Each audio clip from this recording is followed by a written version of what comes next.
Hi, කොහොමද? Welcome to back our YouTube channel. ඉතින් මම ඔයාලට අද අරගෙන ආවේ චූටි පුතා වෙනුවෙන් අපි ලෑස්ති කරපු කිරිදානේ ගැන වීඩියෝස් ෆොටෝස් කීපයක්.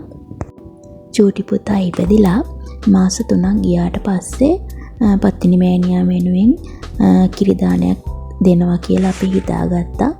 ඒක තමයි මේ විදිහට ඔප්පු කරන්නේ. එක පැති අනුව කිරිදාන දෙන විදිහ වෙනස්නේ. ඔයාලා කොහොමද කළේ කියලා පල්ලෙන් කමෙන්ට් එකක් දාගෙන යන්න.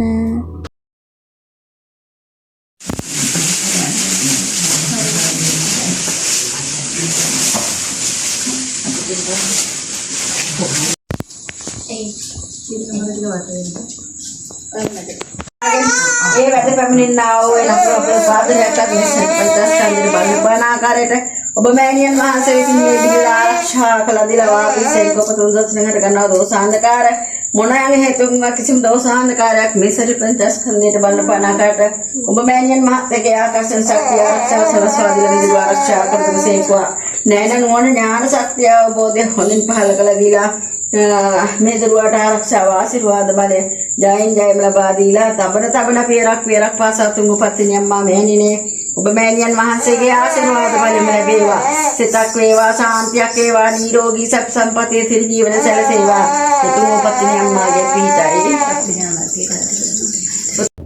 ඔන්න ඔහොමයි චූටි පුතාගේ කිරිදාන සිද්ධ වුනේ. දිගටම අපේ වීඩියෝස් බලනවා කැමති නම් subscribe කරන්න, bell icon එකත් click කරන්න. එහෙනම් අපි ගිහින් එන්නම්. bye.